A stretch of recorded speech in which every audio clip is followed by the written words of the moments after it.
All right. Monty, you want to pray for us? Sure. Dear Heavenly Father, Lord, we thank you for this day. And Lord, we just come to you this morning and pray for your guidance today in our fiscal court meeting and the county's business. Lord, we just look to you, and I hope in each and every one of our decisions that we make as elected officials. Lord, be with all those that are affected by this virus. And unprecedented has been used so much in the past that it's sometimes we overlook that, but this is truly one of those unprecedented times. And so I just pray that we're all looking to you for guidance, and I look forward personally to seeing what you have, how you're going to work through this virus and gain the glory in the end. And we just pray all these things in the name of your Son, Jesus Christ. Amen. Amen.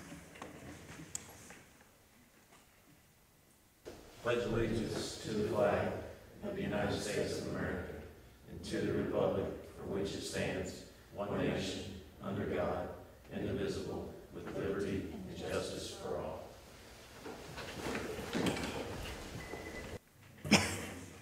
All right. We'll go ahead and call Marshall County Fiscal Court to order, March 31st, 2020.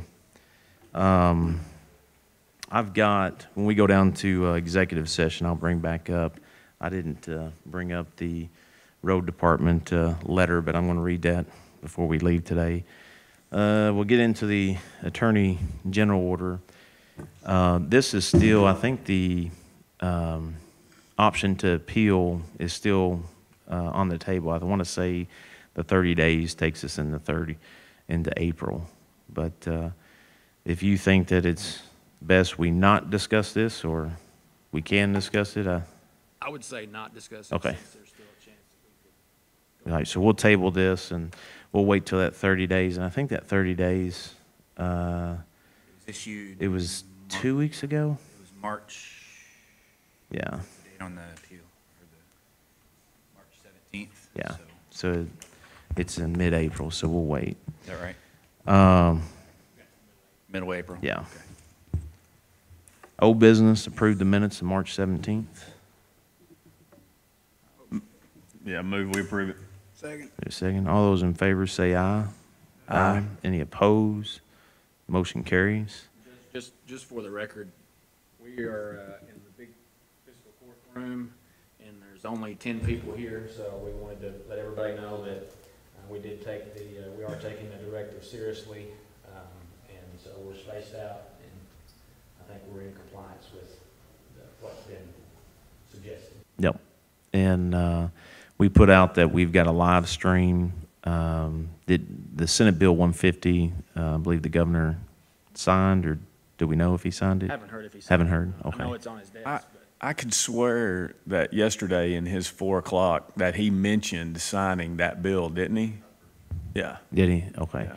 So we've got the live stream going just in case. We didn't, I know we were talking this morning. I didn't know if he did or not. But And Judge, we did unlock one door to the courthouse, so we did make it available to the public, but we do have somebody manning that door in case somebody does come in, or confirming whether they're coming in for general business or this meeting, Okay. and they'll be turned away if it's general business. Okay. All right. The new business, the KIA loan closeout. One of the things, the reason why I wanted to bring this to the court, we discussed this, if you remember, under an emergency meeting, the PLC out the sanitation plant. We discussed, and I think the court voted to put in for the contingency dollars with the KIA loan to pay for that, to reimburse us. We've paid for this. It was about $79,000, I think, is what we paid for, the total cost for the PLC. Rivercrest is closing out the KIA loan, and he sent me correspondence if we were wanting reimbursement. So I know the court took action. We've already paid for it. I guess the question is, do we want to use those contingency dollars and then pay interest on it, or consider it paid and not draw those contingency dollars so we don't have to pay interest on $79,000. So that's why I brought it to the table. I would say that I would move that we don't use them and. Don't so use the that we're contingency not- dollars? Yeah, so that we're not having to pay that interest. Okay.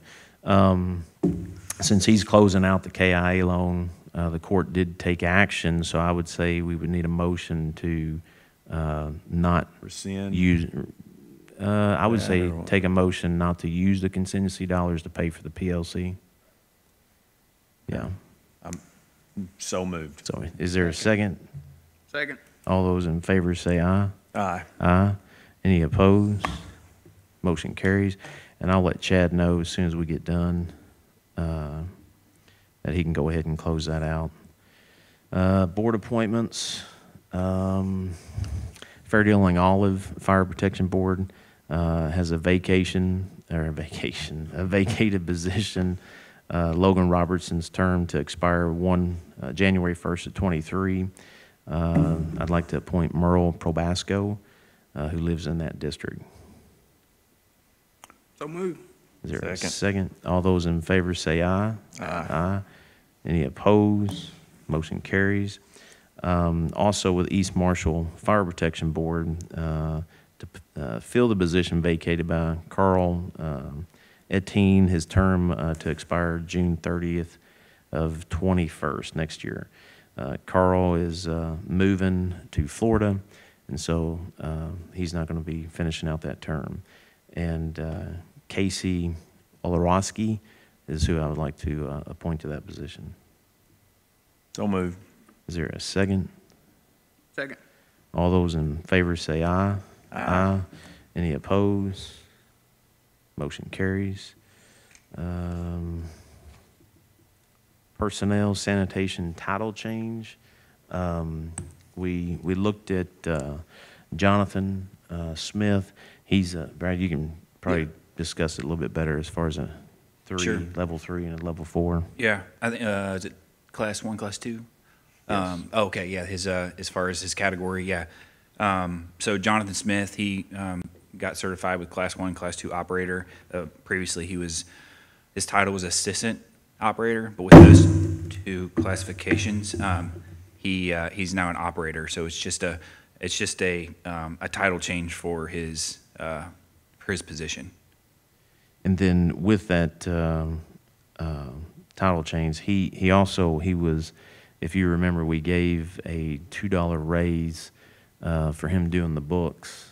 Those duties were removed from him, so the pay still stayed at $2, but he actually got certified as a class 1, class 2 operator. So Yes. the pay rate is the same. So if you look at our pay scale and the categories, he meets where his hourly rate is, meets his category and his classification. So And What class is Lendl? he's at 1, 2, class 1 and class 2.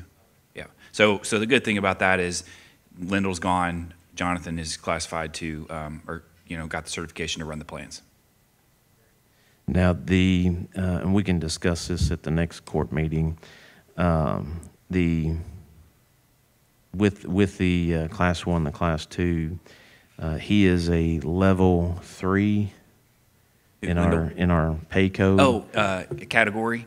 Category. Yeah. Mm-hmm. And to be in the level 4 category, it's a 35-cent increase, but we can discuss that at the next court meeting. Mm-hmm. But for right now, the title change is what we brought to the table. Need a motion on that? Yes. Need a motion on the title change. So moved. Is there a second? All those in favor say aye. Aye. Any opposed? Motion carries. Bid opening, park concessions.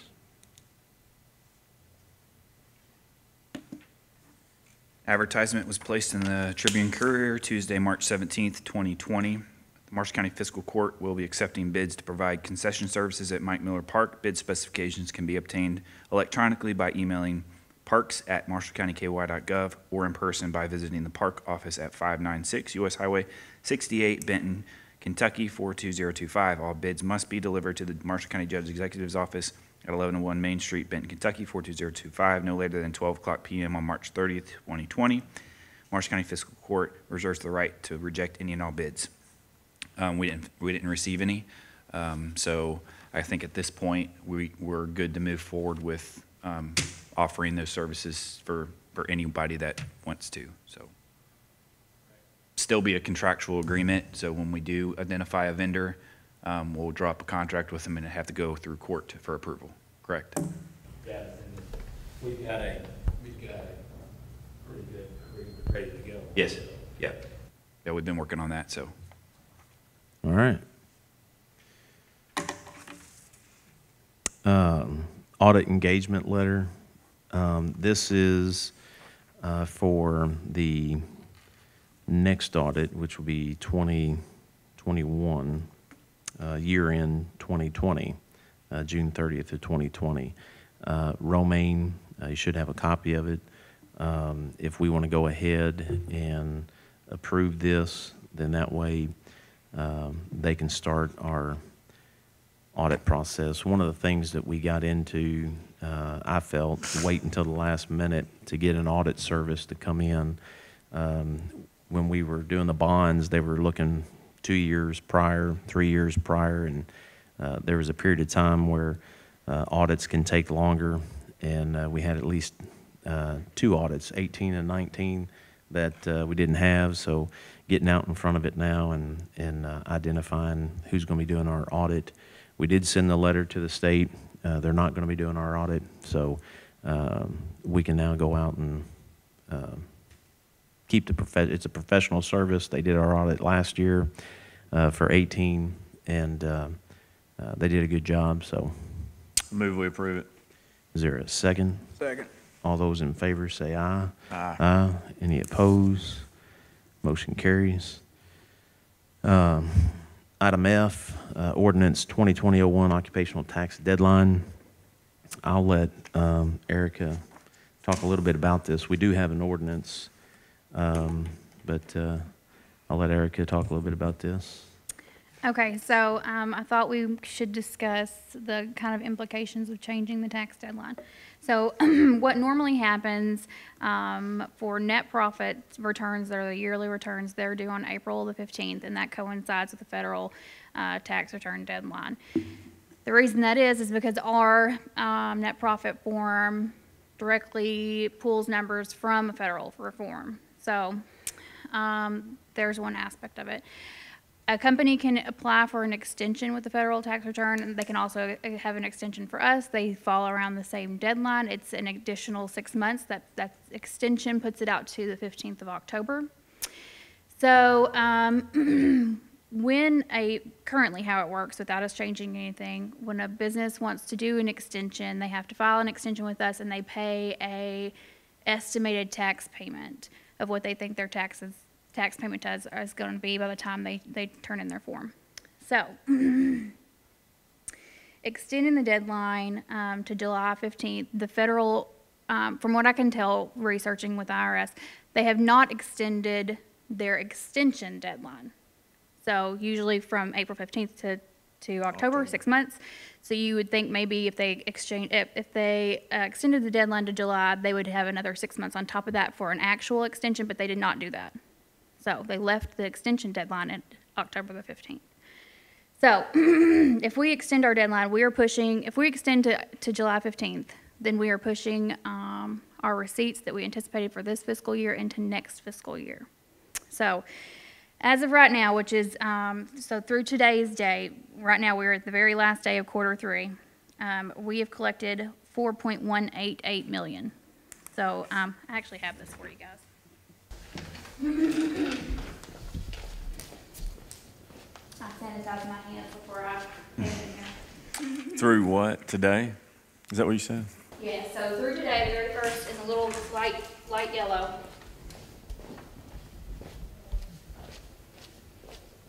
Oh, you can have mine on the computer. I mean, if you need that, we've already gone over the numbers, but thank you. Let me pull it up on my computer.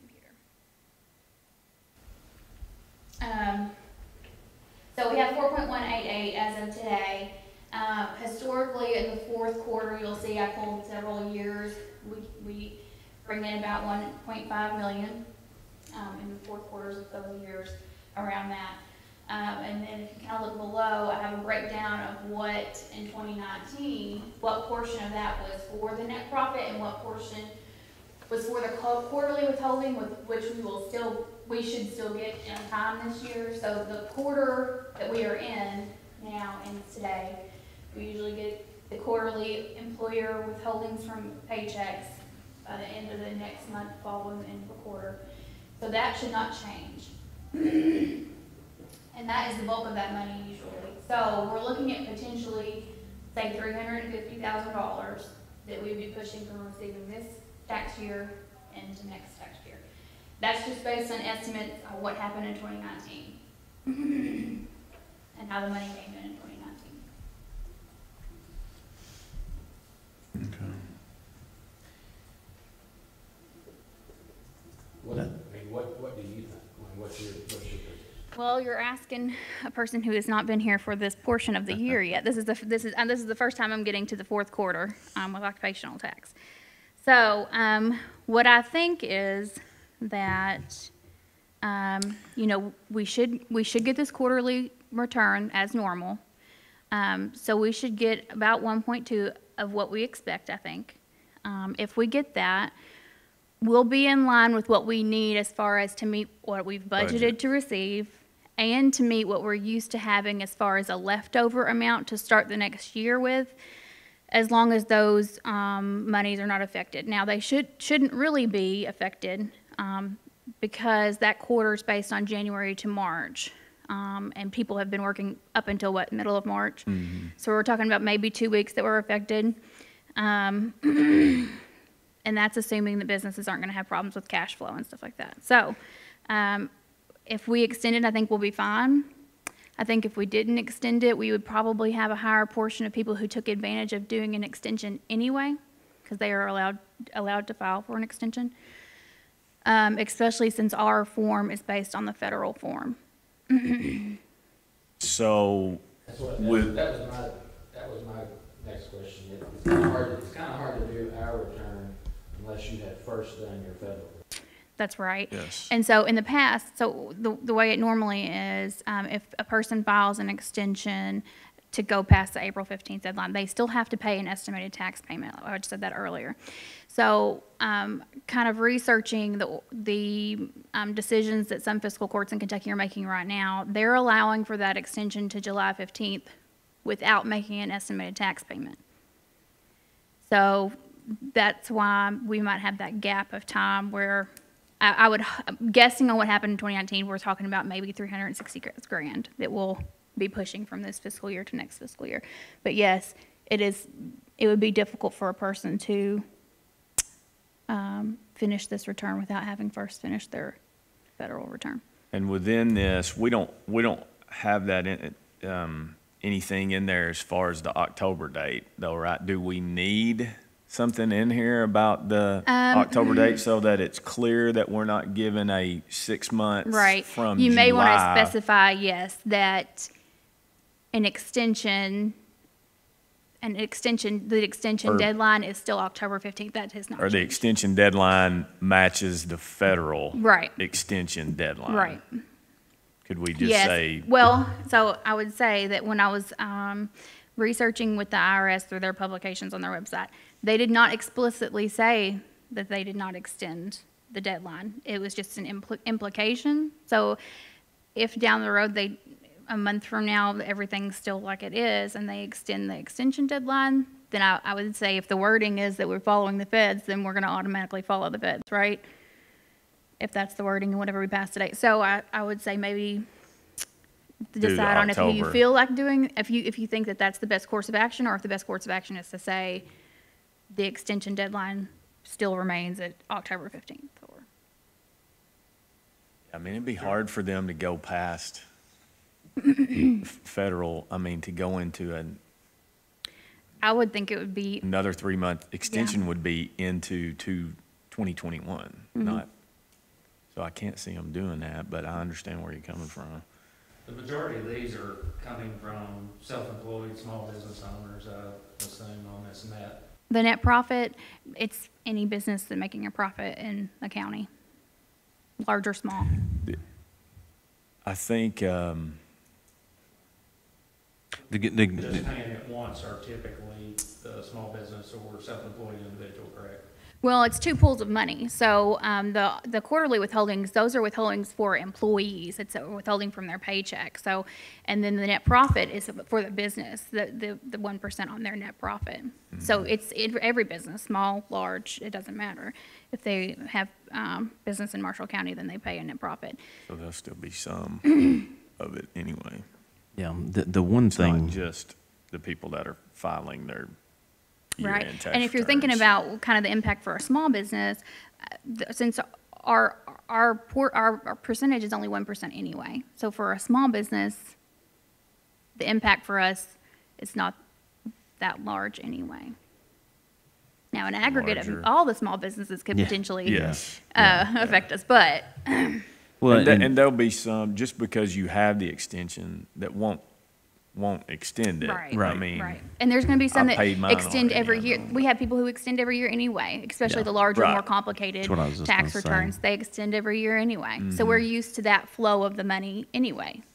I think, and like what she was just saying, it's not, it really comes down to, it's an unknown.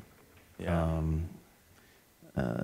I think that worst case scenario, those businesses were to choose to take the extension to July 15th, then like she's saying in the fourth quarter, and I think April 20th, we should have a better idea. Yes, on April 20th, we should have this quarter withholdings in, and so we'll know if we're looking like we have with the historical data with the quarters in the past. Of course, we have to do it now because it's, the 15th is our cutoff date, right? Yeah, and there's been a few CPAs that have reached out. Yeah. And so, Yeah.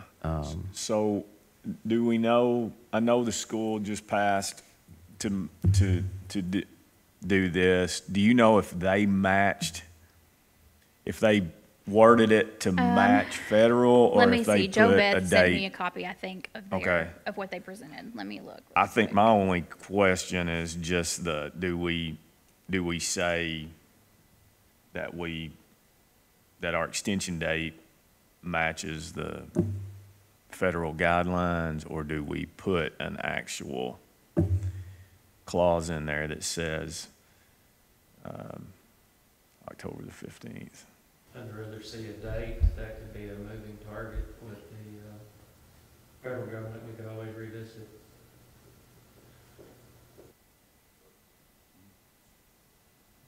We don't have anything like that in there, do we?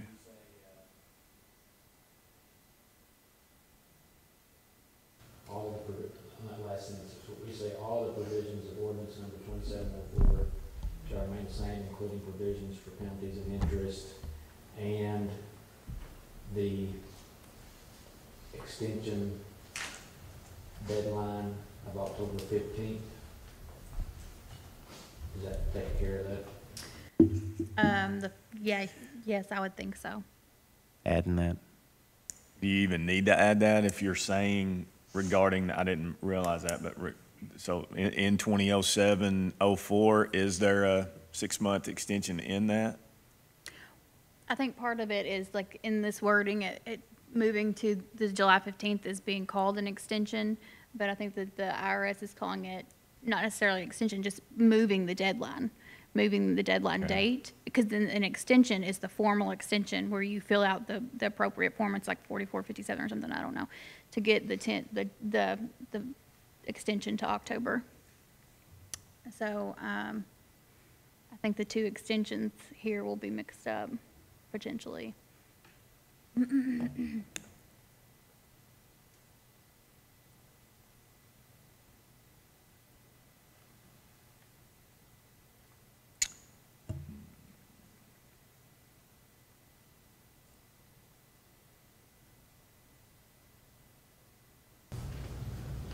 we take out the word, So this extension shall maybe Let's see. This change of due date The down? the filing due date for the year 2019 occupational tax return shall be moved from April 15th to July 15th. How about if we change it from extended to moved?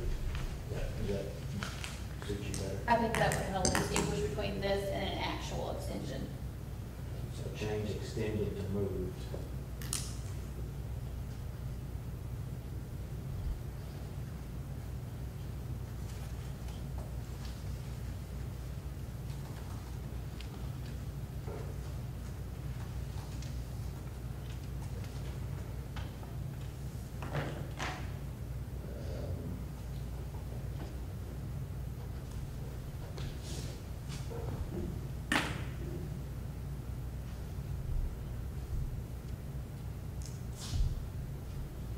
This amended due date shall not apply.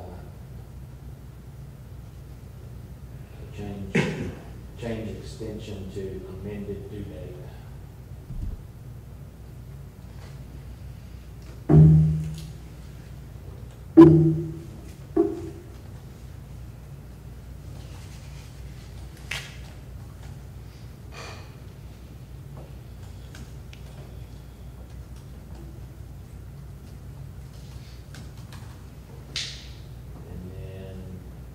All our provisions shall remain the same, including provisions for penalties and interest, comma.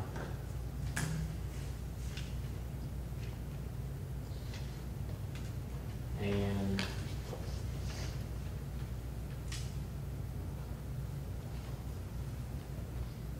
the October 15th extended deadline.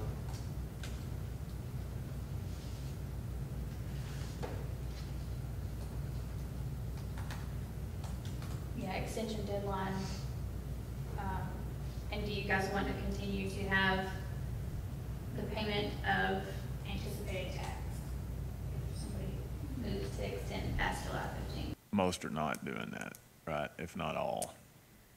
I believe that, from what I've seen, most are allowing people to go to the July 15th date without an Right. extension payment and without any interest.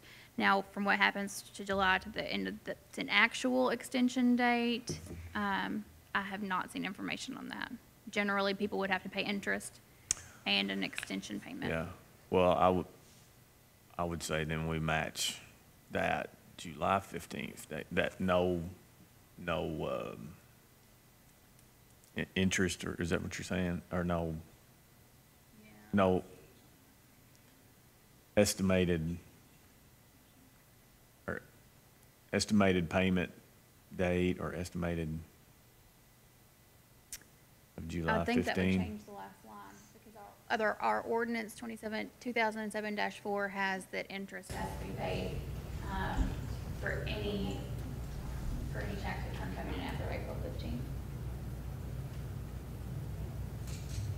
Even with the extension. So if you file for an extension, you're still paying interest, just no penalties. And the original.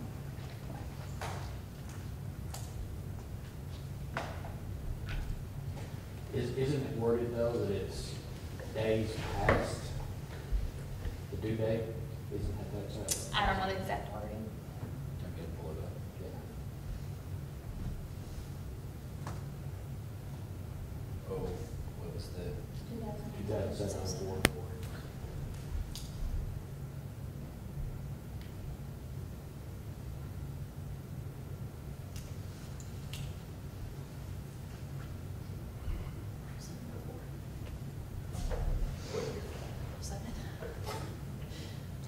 That's the.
Okay, so we said all of the provisions remain the same, except that the October 15th extension deadline remains the same, or except that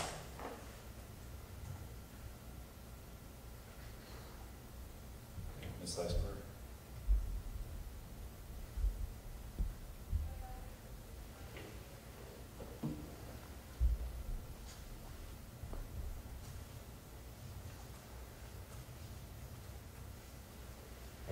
wouldn't it be, okay, if we say, comma, except that October 15th, 2020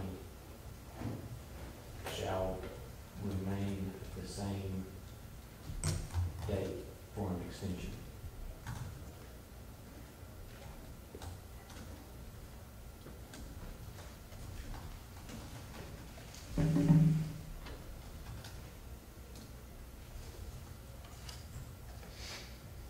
Does that work?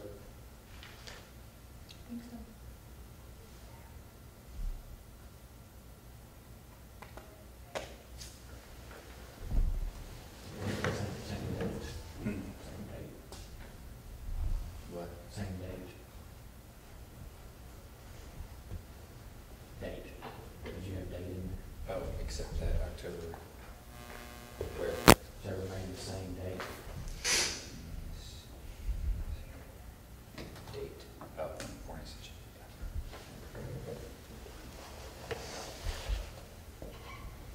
So did we,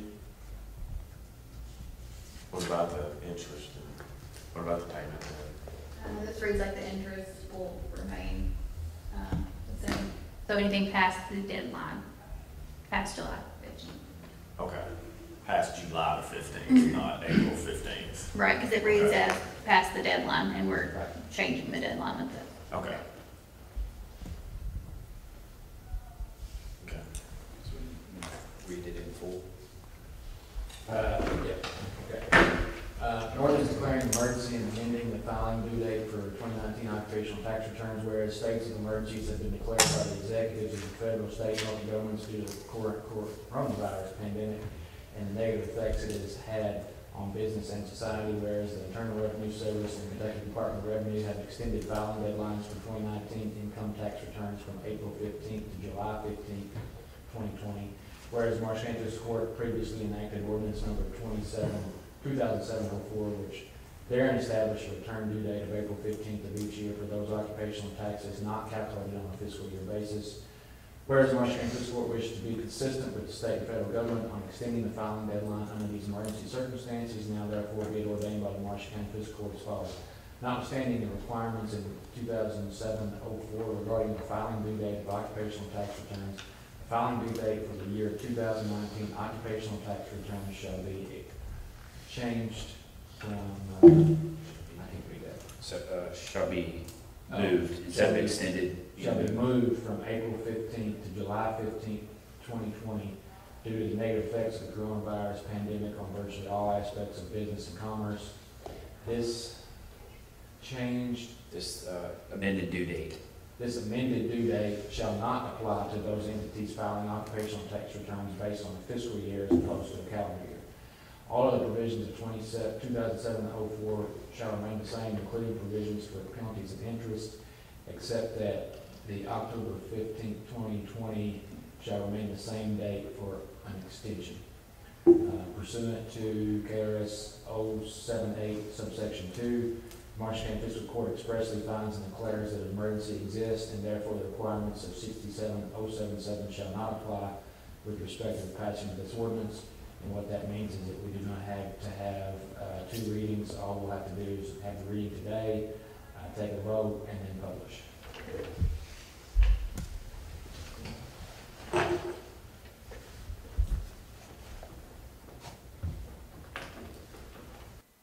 I move we approve the ordinance.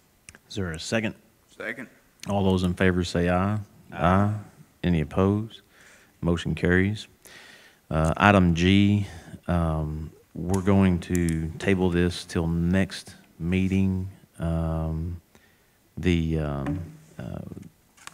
With the next 2 to 3 weeks, This is when they start talking about flatten out the curve with the coronavirus. The next 2 to 3 weeks is going to be very telling for us. We've already got 2 cases in Marshall County. We're starting to see cases pop up, obviously in the western part of the state, but I think in the next 2 to 3 weeks we will see the work that we've done on the front end and trying to get out in front of this as a community and as a state to see if we actually do straighten out that curve. So we spoke this morning. We feel that with businesses shutting down, this is a time where we need to social distancing, just like we're doing today, take the measures that have been placed, but we can visit this at the next meeting, and we'll have a better understanding of how it is affecting our community. So I'm just going to go ahead and table this item G. Treasurer's report. Okay, this is the thing on your drive that says January 31st, and then you have one for February. And this lists the book and bank balance for each of our funds. You can look through there. I'll just read the grand total book balance, $13,743,743.77. Bank balance, $13,885,062.99 for January. And then for February, grand total book balance, $14,053,574.22. Bank balance, $14,240,620.78. And I'll have another one of those for you the next court meeting for March.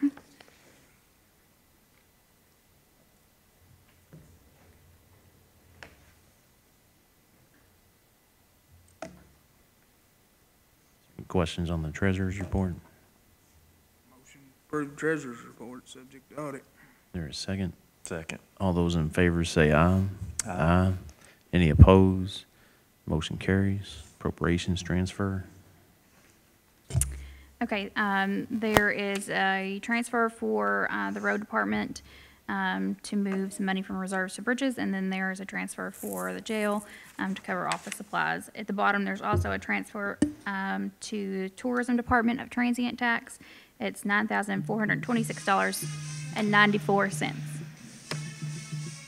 What is that god-awful noise? That wasn't Kentucky, UK. Huh? That No, I wasn't don't think UK. so. No.